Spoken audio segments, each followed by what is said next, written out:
Hi, I'm Whitney with Alicia and Whitney and Keeping It Global Ministries, and I just want to encourage those of you today who are contemplating taking a step of faith in your lives for God, and that can look different for all of us. It may be in your job situation, or your schooling, or family or living situation, but whatever it is, and you're contemplating taking a step of faith for God, I'm hoping this will encourage you today. I just want to take a few minutes here really quickly, and I was reading in First Peter chapter 4 today, and the whole chapter is about living for God and what that looks like. And he says, don't be surprised when you come up against hard times and struggles, because that's part of following Christ, because that's what Christ went through.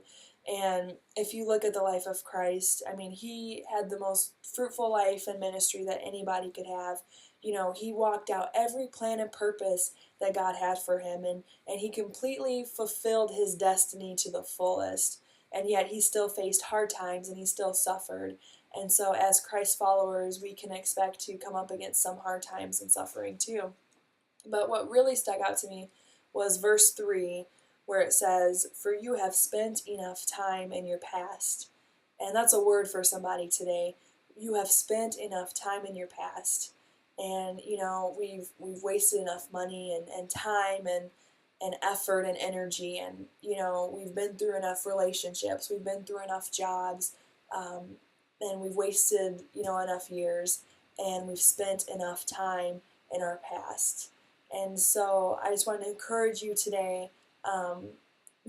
You've been there, you've done that, and it didn't work out the way you wanted to, and you didn't get the results that you wanted to. But today you can start walking out the plans and purposes that God has for you, and you can still complete the destiny that God created for you before you were even born. But it's gonna take a step of faith, and it's gonna take doing something that you haven't done before, and it's gonna take thinking a new way, understanding and perceiving things in a new way, and really having to fight off like your old mentalities and your old patterns and habits.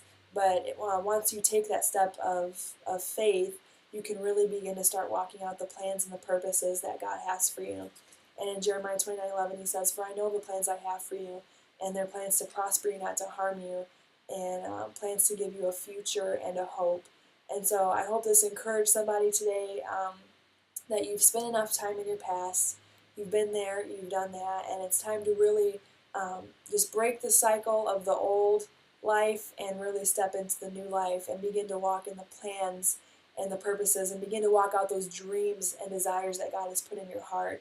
And it's going to be, it's not always going to be easy. You'll face hard times, and suffering, but you know what? You'll be able to fulfill your destiny and everything that God's planned for you. So God bless you guys. Check us out on Facebook, Alicia and Whitney. You can check out our website, aliciaandwhitney.com. And I just hope that you have a blessed day.